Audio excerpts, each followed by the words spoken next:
Oh, welcome back my DIY nomads. How are you all doing today? We are back in the Boxer.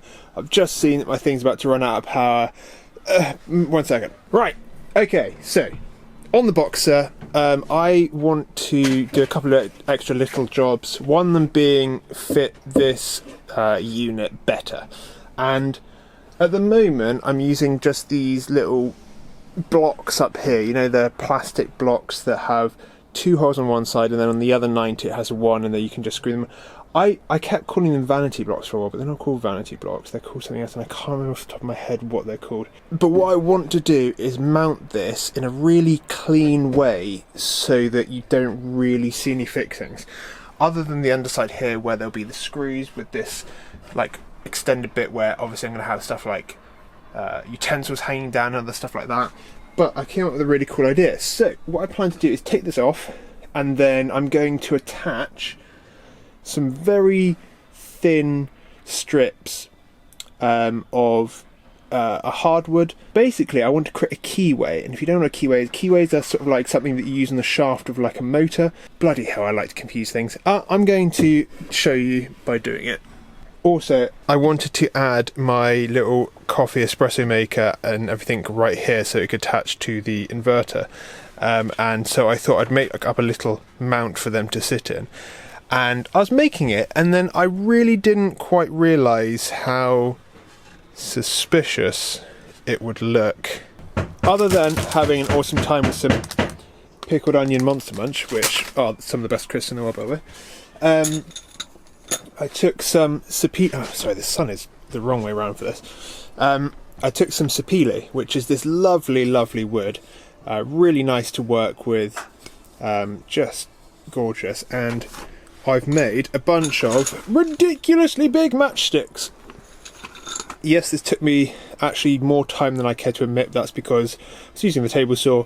These are bloody tiny, and I had to use a series of those table saw like push rods so I don't cut my fingers off. But yeah, these are basically going to become the keyways. Right, so cut the keyway. I've got the little Makita router out, and I've set the height so that it's like a fraction. I'll cut a fraction deeper than the actual keyway itself. A tiny amount, nothing major, but just so it doesn't rub. And then I've got this little fence attached to the router, and it just means the bit is centre with all the pieces as I cut the groove.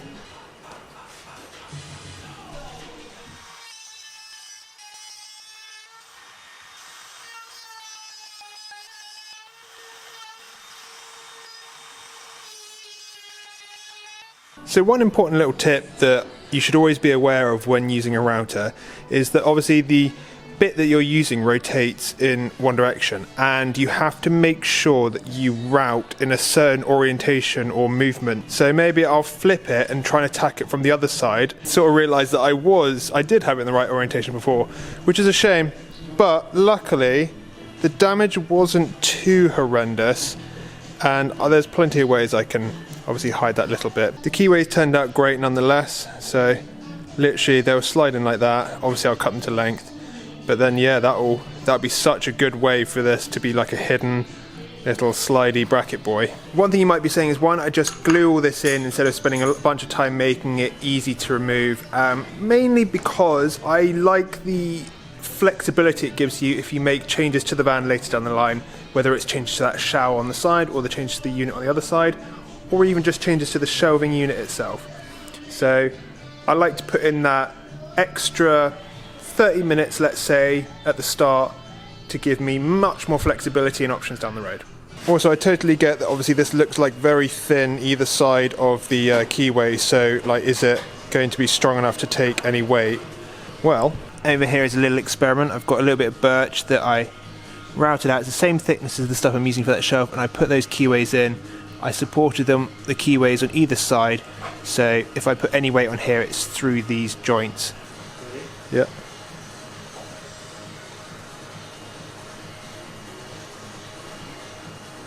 Mental!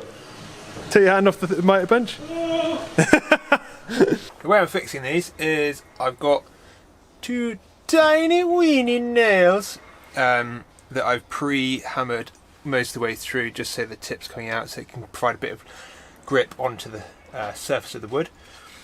And then I'm putting a tiny bit of glue on here as well. Everything's tiny. And then I'm using these that will space the first one off of the ground, like to a flat level. And then I've got spacers for the next couple of stages.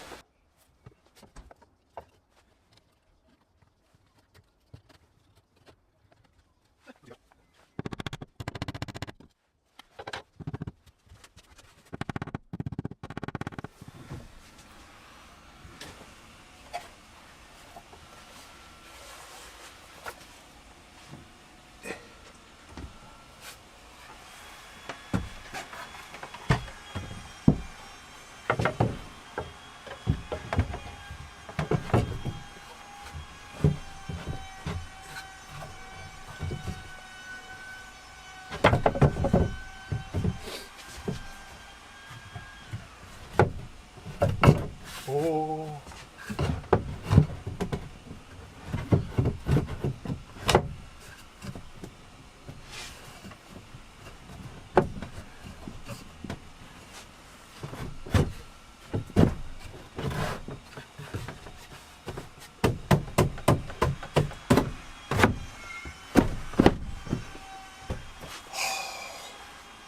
That actually worked.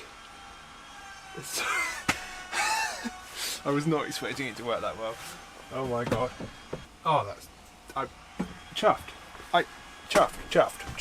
So with my shelf roughly in place, I've got 2 screws holding it there. I'm going to work out the cleanest, nicest way for it to lock up against the wall near the top. Another little side job I want to do. This area has been bugging me for a while, and I thought about it the other day, it'd be really good, because this isn't obviously in line with the front of the kitchen. I've got like this weird shaped void here, but over here in this sort of bit between the water tank, the side of here and the side of the kitchen, I'm going to put a bin, because although it's not the like biggest spaces, it's very tall, so I can have like a 2-stage bin, maybe recycling and normal general waste.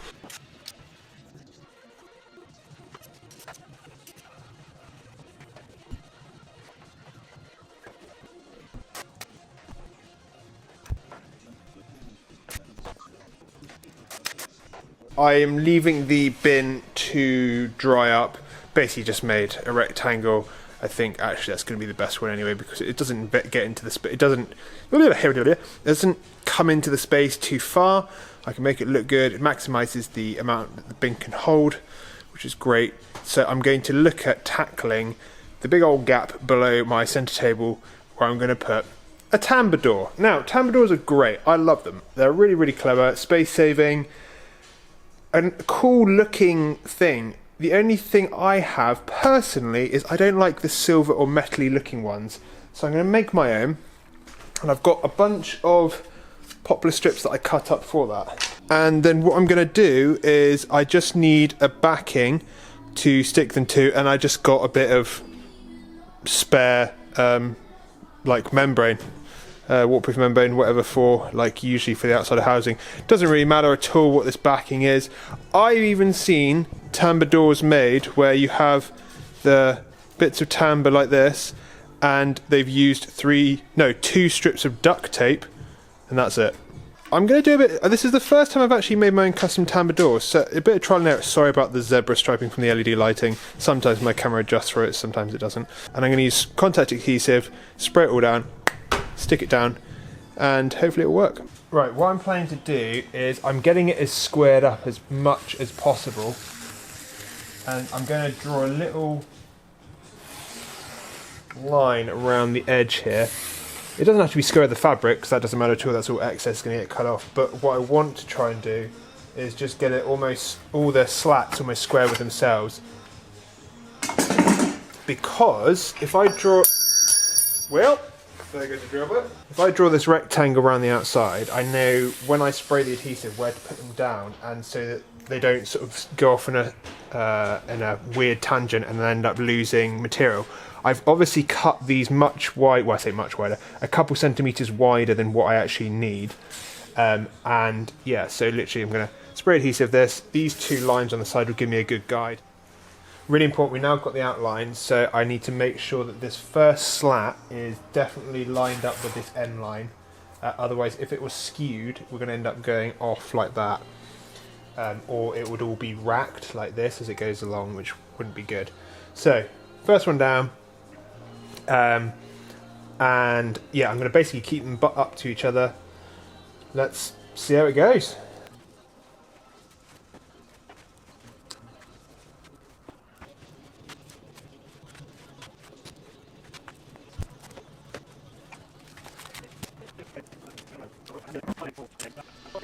It's looking good.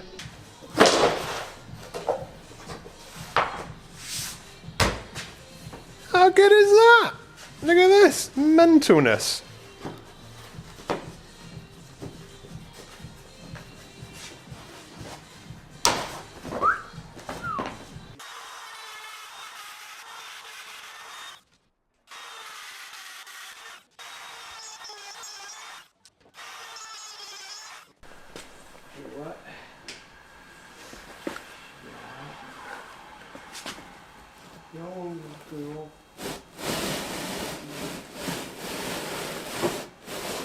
It's going to look so good. I hand routed the curve here. Reason being is to work out the perfect curve for a bracket over here. It's just going to take way too much time. And if you really just take your time, you can get a pretty good, pretty accurate curve. And I'm pretty chuffed with this one. I did, on the first like shallow pass, I did stray a tiny bit too far this way, which is why you can see it here. I went travel back this way. Also, you'll notice the groove is wider than it is over here. And that is because with the Tambour, it's like a train. If you imagine all of the carriages, they don't flex here, obviously. So that straight line needs to be able to have that kink. So I've given it a bit more space, so as it goes round there and there's the straight bars going all the way around, it can fit in the gap and then get to this point, straighten out, and then go back into the narrow groove, which is dandy.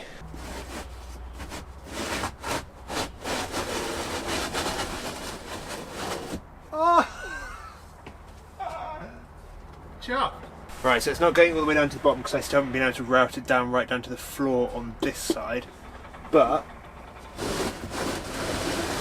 hey! There's a first attempt. Ladies and gentlemen, I need to do a little bit of sanding to smoothen it out. Oh, there we go, that's where it popped out. Right, we've got the Tambour back out and I'm looking into ways to help improve it, help it glide through those two grooves that I routed out. And my first initial thing is I've cut off 5 to 6 mil off the edge here of the actual backing membrane. I think that's, if you could learn something from this video, is that's where I went wrong. I would try and actually pre-cut this bit of fabric so it's a bit smaller and maybe tape over this mask over these edges of the strips so that you get this more bare wood, because the sort of fabriciness of this is getting caught up and torn up in the slot groove. And what I'm also going to do, good old age-old trick, is use some candle wax. These are just some beeswax candles that I had lying around, and I'm going to rub those along the edges to create more of a glidey smoothness. Yes, I'm going to have to, before I do that, remove all of the residual glue along here, which is going to be a pain in the arse, so please learn from my mistakes if you're doing your own Tambour.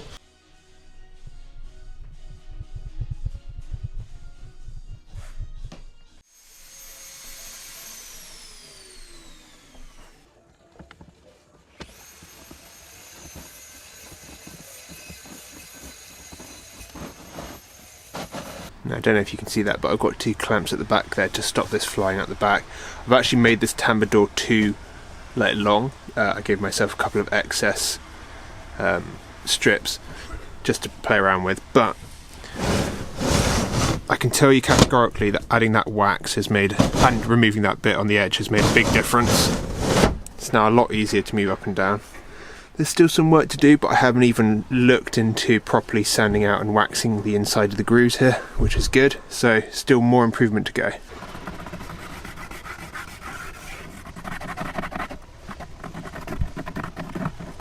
Right, so we have a fully functioning tambour door in here. I've even added little tiny brackets to the ends of the routed grooves so that obviously it doesn't fly out the back if I open it up fully. Really chuffed with the results. As I said, a couple of tips. Try if you're going to do something very similar to mine, don't spray the glue or take the backing that holds all the pieces together. Don't take that all the way up to the edges. Much nicer to run just the solid timber through the grooves. But yeah, really, that's it for the tambour door in this. If you've got any questions, please ask in the comments below. But other than that, I guess I'll catch you DIY nomads next time.